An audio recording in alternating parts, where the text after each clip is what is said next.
الشرطة التونسية تفك لغز مقتل عائلة حي حبيب بصفاقس وتعتقل الجنات. بعد الجريمة البشعة التي هزت الرأي العام التونسي بمنطقة حي الحبيب من ولاية صفاقس، والتي راح ضحيتها عائلة تتكون من الزوج ويدعى أحمد صدول، وكان يشتغل قيد حياته بالشركة التونسية للكهرباء والغاز، بينما الزوجة وتدعى سهام شلي، وهي أستاذة بالمدرسة الإعدادية بحي الحبيب، بالإضافة إلى ابنتهما الصغيرة.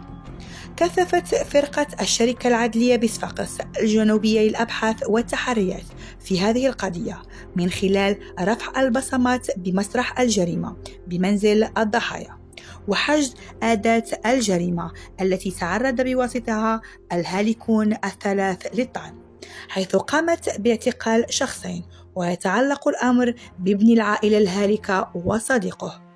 وأمرت قبل قليل المحكمة الابتدائية بصفاقس بالاحتفاظ بابن العائلة وصديقه بشبهة القتل العمد مع سابق القصد، حسب ما أفاد به الناطق الرسمي باسم المحكمة المذكورة، في انتظار كشف أسباب ودوافع ارتكاب هذه الجريمة البشعة.